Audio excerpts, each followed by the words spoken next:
말씀 속에서 예수님을 잘 만나봤으면 좋겠습니다. 예수님께서 병자들을 치유하신 이야기들이 이제 복음서에 많이 있습니다. 우리가 몇 주 전에도 이제 살펴봤었는데요. 베드로의 장모를 치유해 주시고 가버나움에 많은 사람들을 치유해 주신 예수님에 대한 이야기들 나눴었죠. 근데 그 예수님의 치유 사건을 어떻게 봐야 되나, 또 귀신을 내쫓는 예수님의 그 사역들을 어떻게 봐야 되나에 대해서 말씀을 드렸어요. 그게 예수님이 마술사여서, 치유술사여서 그런 일이 일어났다고 그냥 단순하게 보기보다는 예수님이 가지고 오신 하나님 나라의 특징이 예수님을 통해서 드러난 것으로 이해하는 것이 맞다. 그러니까 예수님이 사실은 하나님 그 자신이시고, 하나님 나라는 하나님의 통치, 하나님의 다스림 그 자체니까 하나님 나라 그 자체이신 분이라고 해도 다 과언이 아니죠. 예수님은. 그래서 그 분에 의해서 이루어진 그 하나님 나라의 어떤 현재적인 도래, 침투, 그 나라의 특징이 드러난 사건, 대표적인 사건이 이제 치유 사건, 축사 사건 이런 것이다라는 말씀을 드렸어요. 모든 어그러진 것들이 회복되고 깨어진 것들이 치유되고, 그것이 그 하나님 나라에서는 완전히 치유되고 회복된 모습을 우리가 보게 될 것이기 때문에, 또 악한 영들이 쫓겨나고 그 나라에서는 그 악한 영들이 전혀 힘을 발휘할 수 없을 것이기 때문에, 그래서 예수님이 계신 곳에서 그런 일이 일어나는 것은 굉장히 사실은 자연스러운 일이다라는 말씀 드렸었습니다. 그렇기 때문에 복음서의 이런 기적 이야기들 속에서 우리가 주목해야 될 것은 기적 그 자체는 아니에요.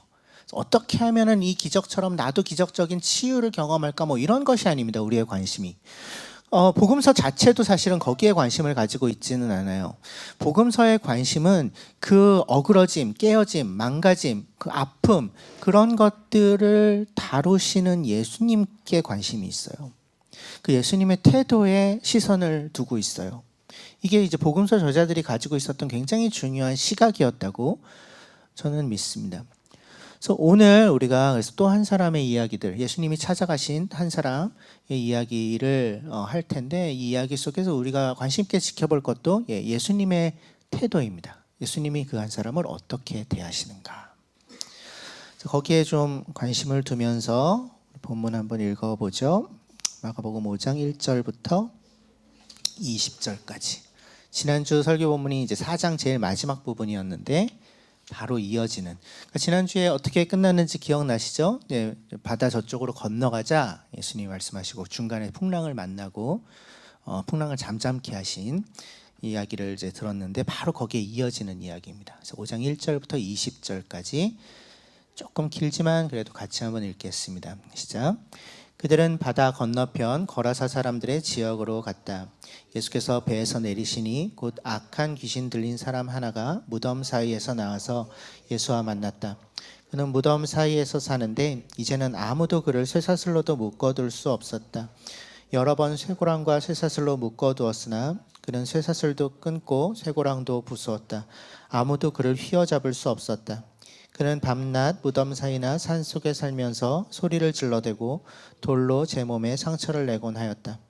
그가 멀리서 예수를 보고 달려와 엎드려서 큰 소리로 외쳤다. 더없이 높으신 하나님의 아들 예수님, 나와 무슨 상관이 있습니까? 하나님을 두고 애원합니다. 제발 나를 괴롭히지 마십시오.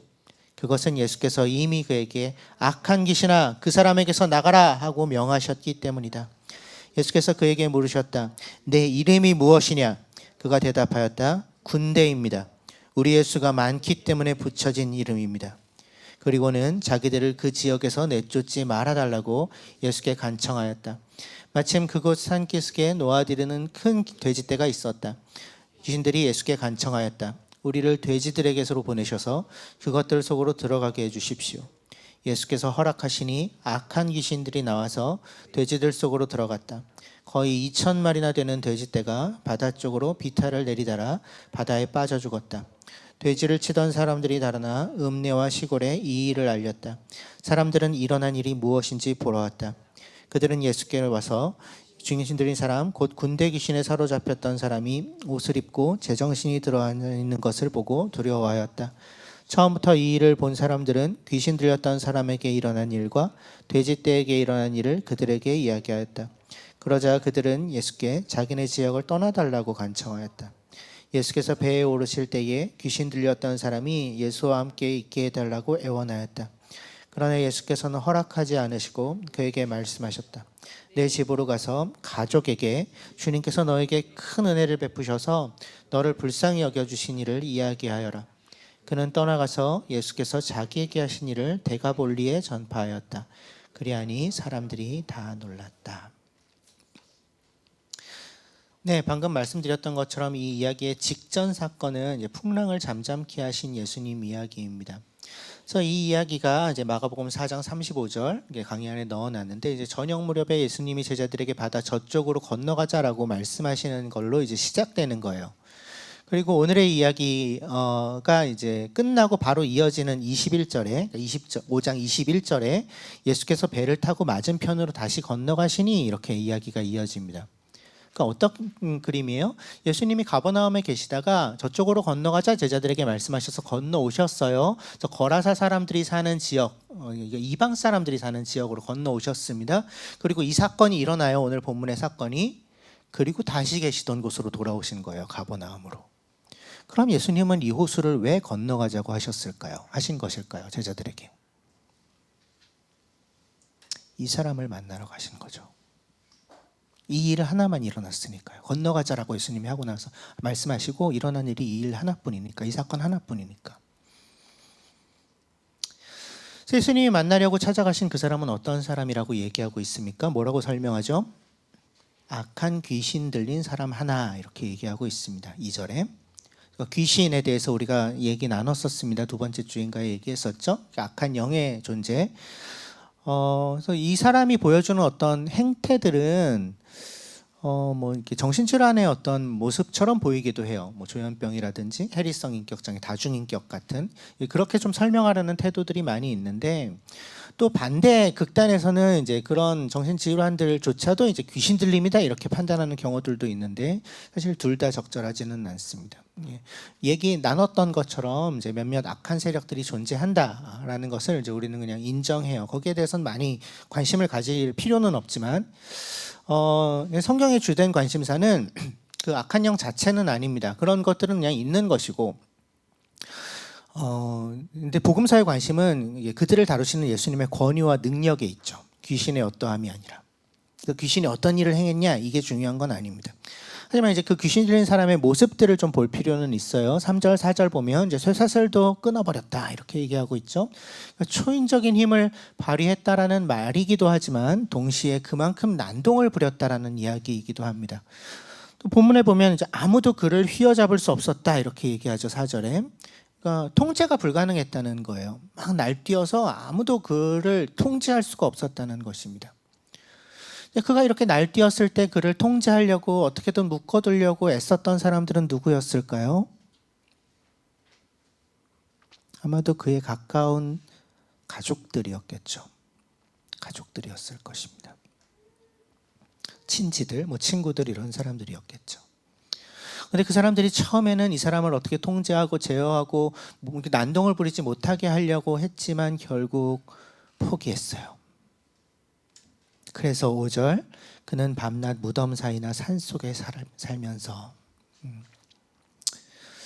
공동체로부터 분리되어 있습니다. 모든 관계로부터 떨어져 나갔어요.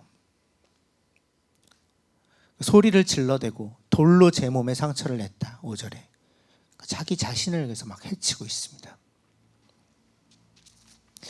우리는 이 사람에게서 맺고 있는 모든 관계가 깨어져 있는 한 사람의 모습을 봅니다. 하나님과의 관계에서 깨져 있는 것은 물론이고요. 악한 영에게 사로잡혀 있으니까. 다른 이들과의 관계에서 완전히 깨져 있고요. 그리고 자기 자신을 상하게 하고 있어요. 그의 옆에는 아무도 다가오지 않았겠죠. 그리고 자기 자신도 스스로를 돌보지 않고 있습니다. 그럴 수 있는 능력이 그에게 없어요.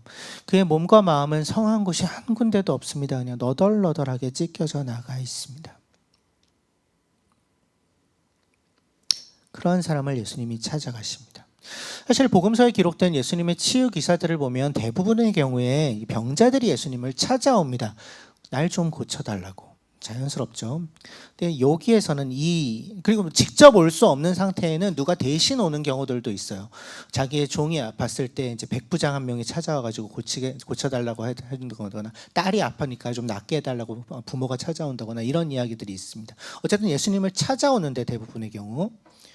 근데 이 사람 같은 경우에는 예수님이 먼저 이 사람을 찾아가십니다.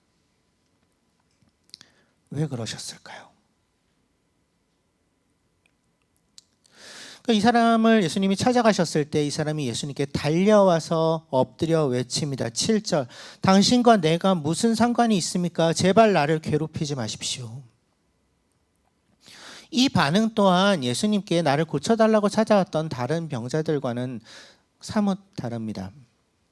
나를 불쌍히 여겨주세요, 나를 고쳐주세요 라고 대부분 다른 사람들이 이야기했다면, 이 사람은 나를 고쳐주세요가 아니라 날 내버려 두세요, 나를 제발 고치지 마세요, 나를 떠나주세요,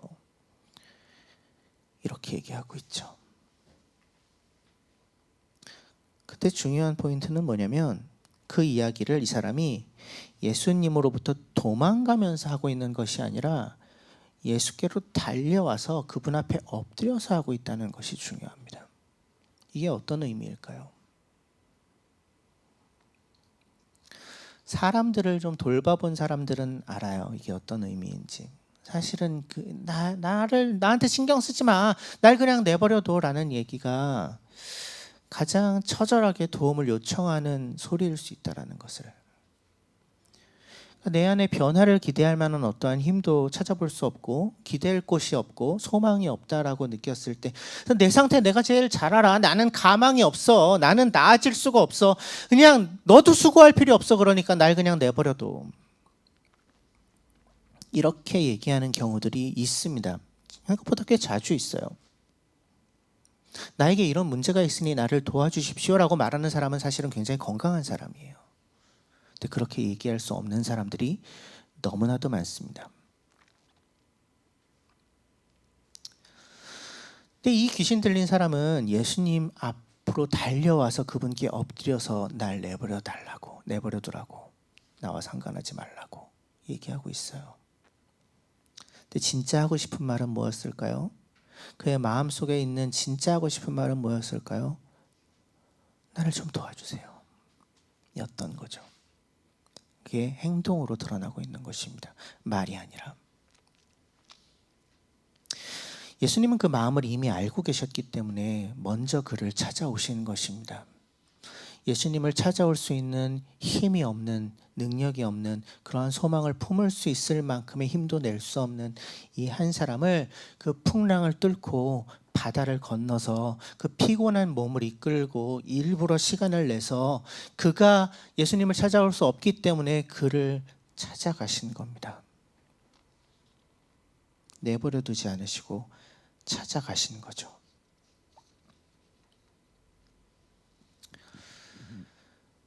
예수님이 9절 그에게 물어보십니다. 내 이름이 무엇이냐? 나를 떠나주세요, 나와 상관하지 마세요 라고 얘기하는 그에게 질문을 던지세요. 내 이름이 무엇이냐? 왜 이런 질문을 던지셨을까요? 이렇게 잘 사귀어보려고? 이름부터 알아야.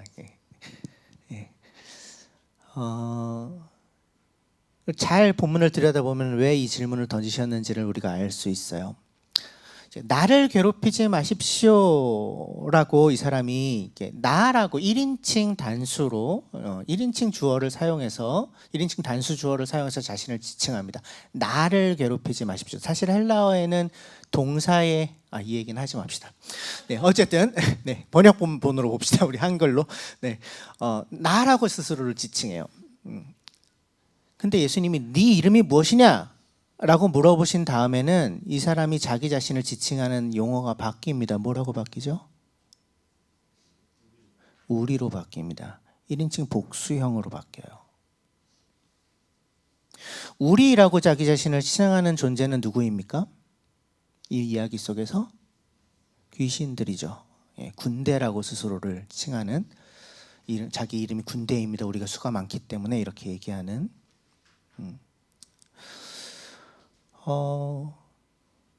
그럼 그 앞에 나를 괴롭히지 마십시오 라고 얘기하는 사람은 우리랑은 다른 존재라는 것입니다. 이건 그 광인 그 자체예요. 귀신 들린 사람 그 자신입니다. 그 사람은 지금 어떻게 생각하고 있냐면 귀신 들려 있는 내가 곧 나라고 생각하고 있어요.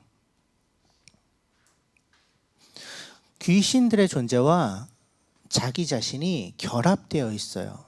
구분되지가 않아요. 그냥 그 상태, 그 문제를 가지고 있는 상태 자체가 나라고 생각하고 있는 거예요. 그래서 예수님이 물어보고 계신 거예요. 네 이름이 무엇이냐? 누구에게 던진 질문입니까? 누가 대답하고 있는지를 보면 알 수 있습니다. 이 질문에 누가 대답하죠? 귀신들이 대답해요. 예수님 귀신들에게 질문을 던지는 거예요.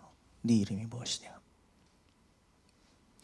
그러니까 더 이상 이 불쌍한 사람과 논쟁하지 않고 이제 귀신들을 직접 다루시겠다고 나서시는 겁니다.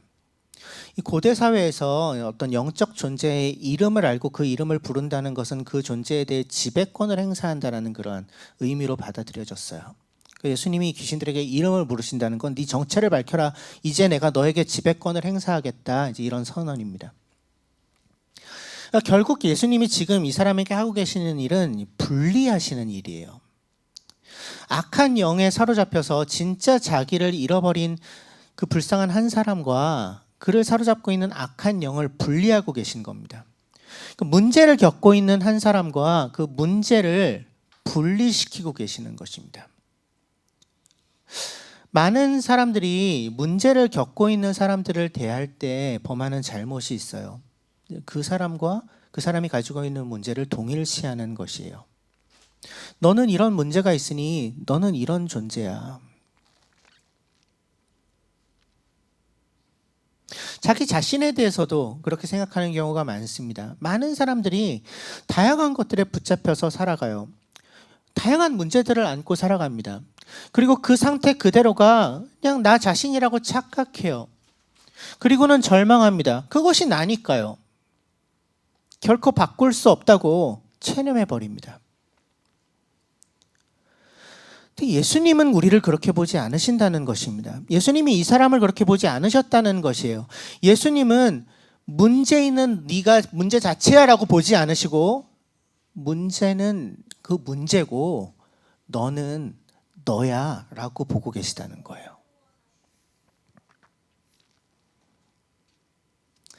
문제는 우리가 다뤄야 될 것은 그 문제야. 너는 여전히 나의 관심과 사랑을 받을 귀한 존재야. 너는 치유와 회복이 필요한 존재야.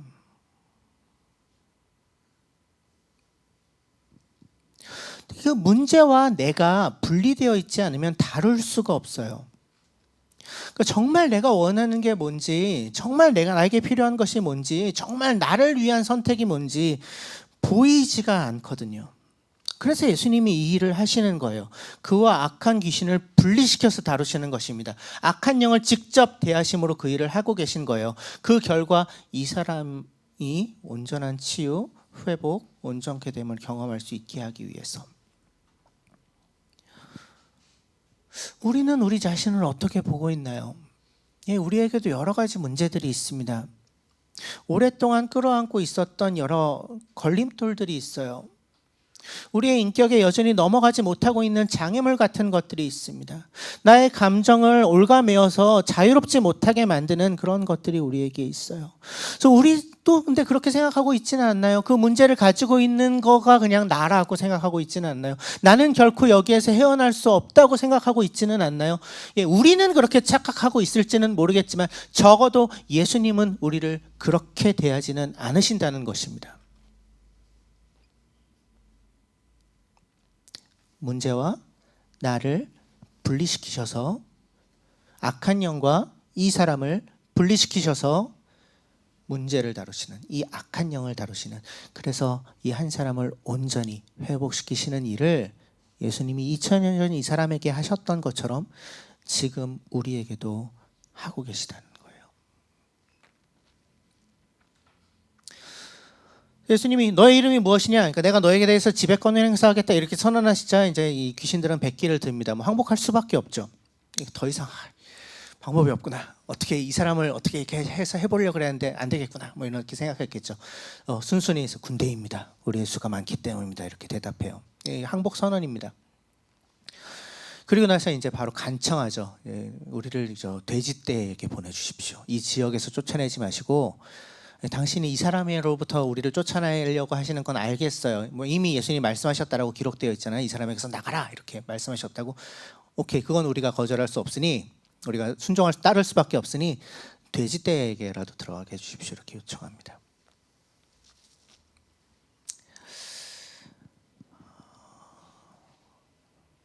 그래서 결국 이 돼지떼가 비탈길을 내달아서 이 점프해서 이 호수에 빠져서 죽었다. 2,000마리나 되는 돼지떼가. 그리고 그 결과 이 사람에게는 치유가 일어났다라고 기록을 하고 있어요. 15절 옷을 입고 제정신이 들어 앉아 있었다. 이렇게 얘기하고 있어요. 예수님이 하고자 하셨던 일이 이루어진 거죠. 치유, 회복, 온전케 됨이 이루어진 거예요. 그러니까 이 한 사람을 고치기 위해 돼지 2,000마리가 죽은 거예요. 그러니까 죄 없는 돼지들을 왜 죽어야 합니까? 이렇게 얘기하고 싶은 분들이 계실지 모르겠어요. 근데 그 생명도 물론 소중하지만 돼지들의 생명도 물론 소중하지만 근데 이 한 사람의 회복이 그것보다 훨씬 더 소중하기 때문이에요. 그 얘기를 하려고 하는 거예요. 적어도 예수께는 분명히 그렇다는 거예요. 2,000마리나 되는 돼지의 가치는 굉장히 크지만 금전적인 가치는 이 한 사람이 하나님 앞에서 온전해지고 관계가 회복되고 치유되는 것이 훨씬 더 돈으로 계산할 수 없을 정도로 훨씬 더 소중한 일이기 때문에 거기에 비하면 돼지 2,000마리 정도 아무것도 아니어서 예수님이 그렇게 하고 계시는 거죠. 결국 예수님은 이 사람이 더 소중하셨어요. 근데 오늘 이 이야기에는 그렇지 않은 사람들도 나와요. 예수님과 전혀 다른 모습을 보여주는 사람들이 등장하죠. 마을 사람들. 14절. 가까운 동네들에서 사람들이 일어난 일이 무엇인지 보러 왔다. 그러니까 돼지들이 막 갑자기 날뛰어가지고 2,000마리가 바다에 빠져 죽어버리니까 무슨 일이야 이러고서 이제 놀라가지고 달려온 거죠. 그리고 일어난 일을 보고 들었어요. 근데 그들의 반응을 뭐라고 기록하고 있습니까? 15절에 그들은 두려워하였고 17절 예수님께는 어떻게 얘기해요? 떠나달라고 간청합니다. 우리 지역에서 떠나주십시오. 왜 이렇게 얘기했을까요?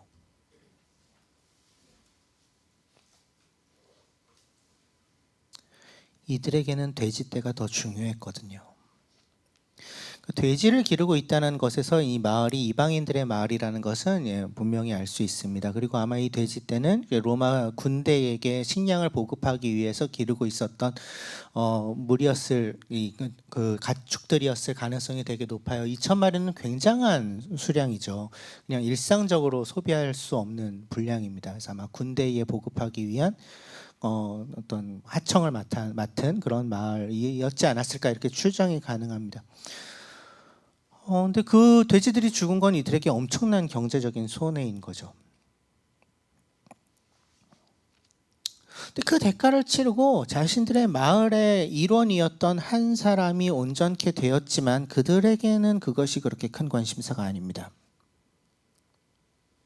아무도 휘어잡을 수 없어서 돌로 자기 몸을 상하게 하며 홀로 무덤가에서 살고 있었던 한 사람이 정신을 차려서 옷을 입고 예수님 앞에 얌전히 앉아있는, 그가 그렇게 귀신의 지배로부터 해방되어서 온전한 인격이 되어서 앉아있다는 그 사실이 그들에게는 눈에 들어오지 않는 거죠. 왜? 돈을 너무 많이 손해봤거든요. 이들에겐 뭐가 더 중요한 거예요? 돈이 더 중요한 거예요. 한 인격이 치유되고 회복되고 온전케 되는 일과 경제적인 이득을 저울질했을 때 돈이 더 중요해. 그러니까 이 돈 더 큰 손해가 일어나기 전에 이 사람을 우리에게서 떠나가게 해야겠다. 그래서 떠나주십시오. 그래서 이 마을 사람들도 무언가에 사로잡혀 있는 이들이죠. 돈 귀신에 사로잡혀 있는 거예요. 구약에서는 맘몬, 성경에서 맘몬이라고 부르는 돈의 신. 예수님이 이들의 말을 듣고 떠나주십시오라는 말을 듣고 이제 진짜 떠나십니다. 그들의 문제는 다루지 않으세요. 그것도 좀 이상합니다. 다시 물어보셨으면 참 통쾌했을 것 같아요. 너희들의 이름은 무엇이냐? 맘몬입니다. 그건 하지 않으세요. 이상하죠? 7절에 이제 나를 괴롭히지 마십시오라는 요청과 이 한 사람이 했던 요청과 17절에서 우리를 여기서 떠나주십시오라는 요청은 비슷해 보여요. 더 이상의 개입을 거절한다는 그 면에서 비슷해 보입니다. 하지만 이 요청은 그 속을 들여다보면 근본적인 차이가 있죠. 이 광인의 요청은 할 수 있는 게 없다라는 절망에서 비롯된 것인 반면에, 하지만 그 마음에는, 그러니까 표현은, 언어적인 표현은 나와 무슨 상관이 있습니까? 나를 괴롭히지 마십시오 이렇게 하고 있지만 진짜 마음에서는 나를 좀 도와주세요라는 마음을 가지고 있는 그러한 표현이었다면, 이 마을 사람들의 요청은 의지적인 선택이에요. 그들이 정신 똑바로 차리고 하고 있는 선택이에요. 사람 대신 돈을 선택하고 있는 거예요. 그래서 돈을 얻기 위해서, 이득을 얻기 위해서, 더 이상 손해를 보지 않기 위해서 의지적으로 자발적으로 선택하고 있는 선택이라는 점에서 굉장히 적극적이고 의지적인 거절인 셈이죠. 예수님은 이렇게 거절하는 사람들에게는 더 이상 개입하지 않으십니다. 자신의 의지로 계산기를 두드려서 스스로 내린 결론으로 그분을 거절하는 이들을 억지로 다루지 않으세요. 날 바꾸려 하지 마십시오. 내 삶에 더 이상 개입하지 마세요. 여기까지가 당신이 들어올 수 있는 거예요. 더 이상은 건드리려고 하지 마세요. 예수님은 그런 사람 건드리지 않으십니다. 그래서 이들의 문제를 다루지 않으신 거예요. 그냥 이 마을 사람들의 요청을 받아서 그냥 그곳을 떠나가십니다. 언어적인 표현이 중요한 것이 아니라는 얘기입니다. 우리가 마음으로 정말 무엇을 생각하고 있는지를 하나님은 다 알고 계세요. 그래서 예수님께 우리의 삶을, 우리의 문제를 우리가 내어드리고 이것을 좀 다뤄달라고 요청드릴 때 우리가 진짜 마음으로 무엇을 품고 있느냐가 너무너무 중요하죠. 그러니까 귀신 들린 사람과의 첫 번째 반응과 이 마을 사람들의 반응은 둘 다 거절이었지만, 우리를 떠나주십시오라는 거절이었지만, 중요한 것은 그들 마음 깊은 곳에 있었던 진심이었죠. 그게 뭐냐는 거죠. 주님, 제가 당신의 것입니다. 저를 당신의 일을 위해서 사용하여 주십시오라고 입으로 고백하면서 마음속으로는, 하지만 주님, 제가 벌고 있는 돈은 제 거예요. 제 판단에 따라서 제가 쓸 거예요 라고 하고 있다면 건드리지 않으실 겁니다. 억지로 다루지 않으실 거예요.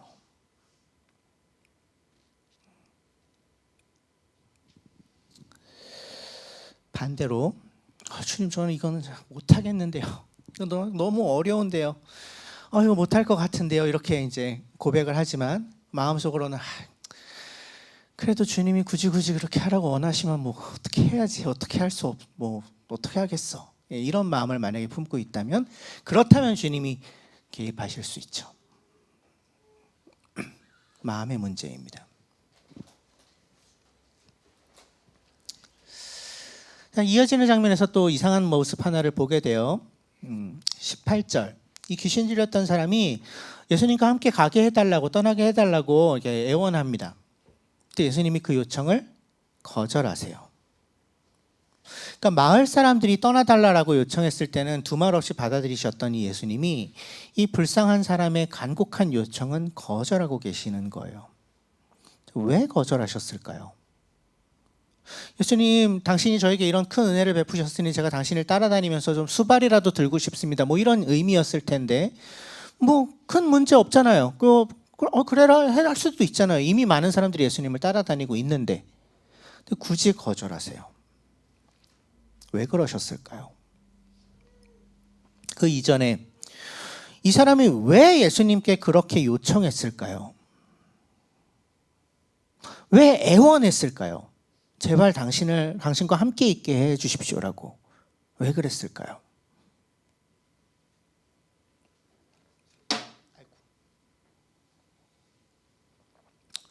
정신이 돌아오니까 덜컥 두려워졌던 것은 아니었을까요?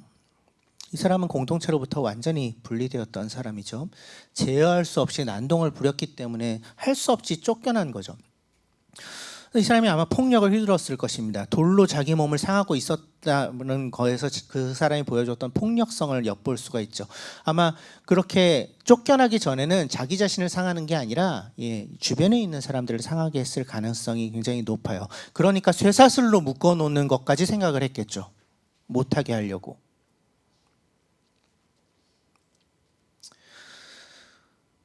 정신이 돌아왔습니다.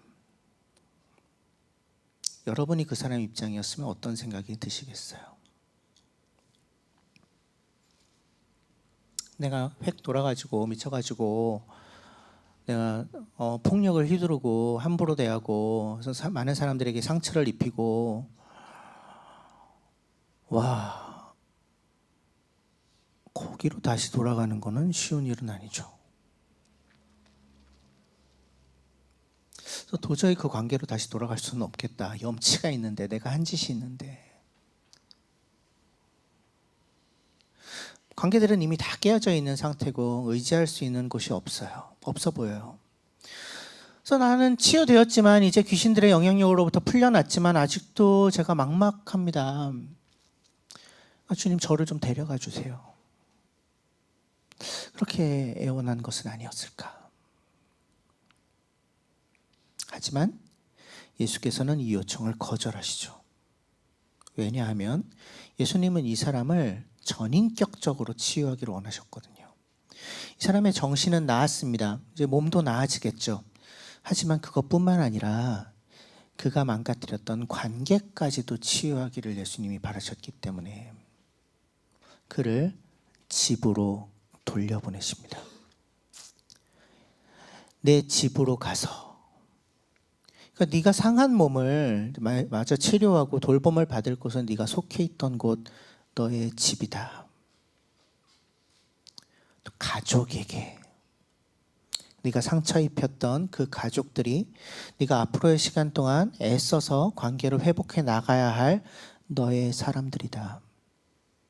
그렇게 이미 시작된 너의 회복을 완성해 가라. 그것이 너의 삶에 주는 몫이다. 라고 말씀하고 계신 것은 아닐까. 예수님의 초청인 거죠. 회복을 완성해 가라. 전인격적인 치유를 너도 함께 이루어 가라. 그리고 한 가지를 더 요청하십니다. 그러니까 내 집으로 가서 가족에게 주님께서 너에게 큰 은혜를 베푸셔서 너를 불쌍히 여겨주신 일을 이야기해라. 이렇게 말씀하세요. 주님이 너에게 큰 은혜를 베푸셔서 너에게 어떤 일을 행하셨는지를 이야기해라. 그것을 전해라. 그러니까 주님이 하신 일을 전하는 새로운 어떤 소명을 주시는 거죠. 그가 전혀 생각하지 않았던 뜻하지 않았던 새로운 소명을 주시는 거예요. 그래서 결과적으로 이 사람을 통해서 예수께서 하신 일이 데가볼리에 전파되었다라고 기록하고 있어요. 데가볼리는 상당히 큰 지역이에요. 근데 그 지역에 살던 사람들이 예수님의 소식으로 인해서 놀랐다 이렇게 얘기를 하고 있죠. 근데 그들 또한 예수님을 알게 되는 길이 열린 거예요. 그래서 나중에 후반부에 가면 예수님이 데가볼리 지역에 가서도 이제 사람들을 가르치시고 만나시고 하는 장면들이 또 나오는데 그때 교두보의 역할을 했던 사람이 아마 이 사람이었을 것입니다. 결국 이 사람은 한 지역이 예수님을 알게 되는 놀라운 일의 시작점이 된 거죠. 그리고 2000년이 지난 지금까지도 우리에게 말을 건네오게 된 것입니다. 그런데 그가 집으로 돌아가지 않고 예수님이 그의 요청을 받아들이셔서 예수님을 따라다녔다면 이러한 일은 일어나지 않았겠죠. 그래서 결국 오랜 시간이 지난 이후에 이 사람은 알게 되었을 것입니다. 아, 예수님의 그 거절이 나에게 최선이었구나. 이 당시에는 이해하지 못했겠지만 오랜 시간이 지나서야 그 거절의 의미를 알게 되었을 거예요. 결국은 그 거절이 나에게 최선이었구나. 그 거절이 없었다면 나의 관계들을 회복할 수 있는 방법이 없었겠구나. 내가 망가뜨렸던 것들이 온전히 회복하는 것을 내가 보지 못할 수도 있었겠구나. 예수님이 나의 그 요청을 거절하지 않으셨다면. 오랜 시간이 지난 후에 알게 되었을 것입니다. 우리가 주님께 무언가를 해달라고, 나의 어떤 문제들을 해결해달라고, 다뤄달라고 요청할 때 예수님이 거절하실 때가 있습니다. 그 일이 이루어지지 않을 때가 사실은 많이 있어요.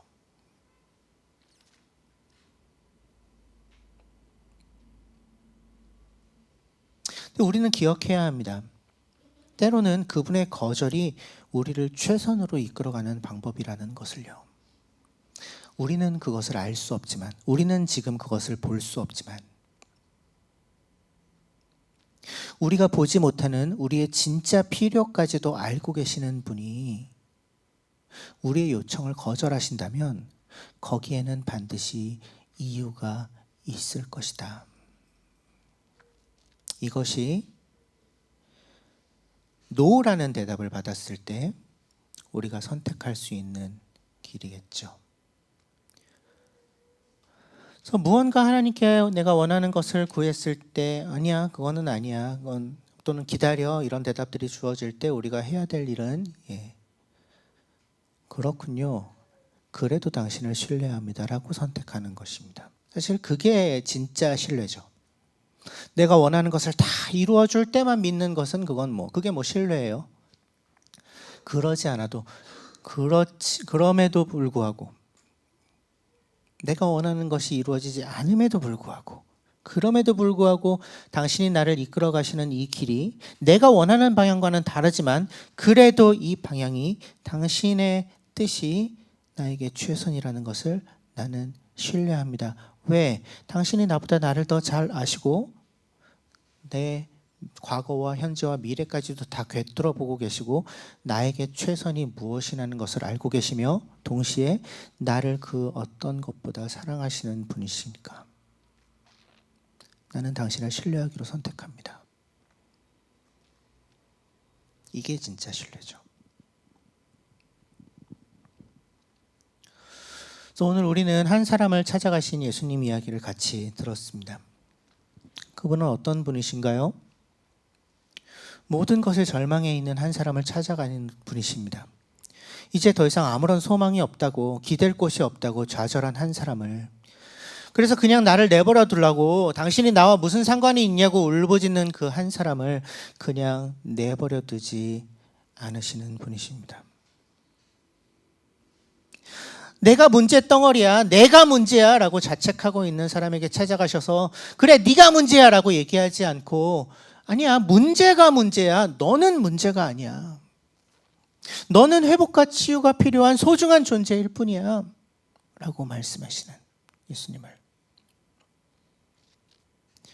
그리고 때로는 단호한 거절까지도 사용하셔서 가끔은 이해할 수 없는 방법으로 우리의 삶을 이끌어 가시지만 결국은 가장 최선의 길로 이끄시는, 사랑으로 거절하시는 예수님을 오늘 우리는 이 이야기 속에서 함께 만났습니다.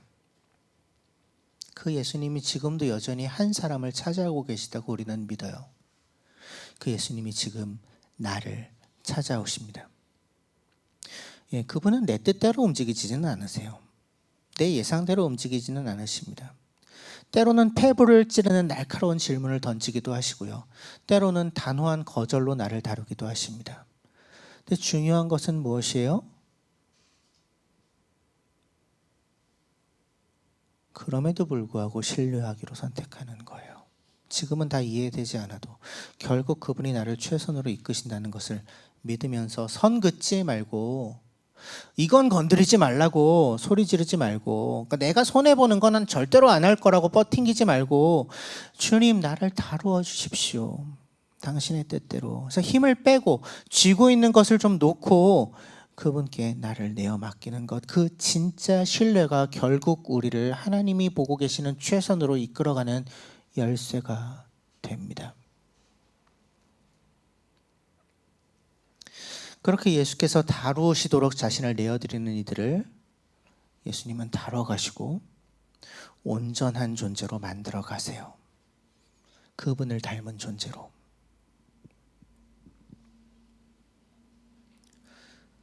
예수님을 닮아서 절망에 빠져 있는 한 사람을 찾아가는 존재로. 문제가 있다고 누군가를 배제하는 것이 아니라 그 문제와 분리하고 그 존재를 품어내는 그러한 사람으로. 그렇다고 마냥 받아주는 것이 아니라 그의 진정한 필요까지도 세심하게 살피면서 최선의 길로 이끌어가는 예수님을 닮은 일을 하는 그러한 사람들로 예수님이 우리를 다루어 가세요.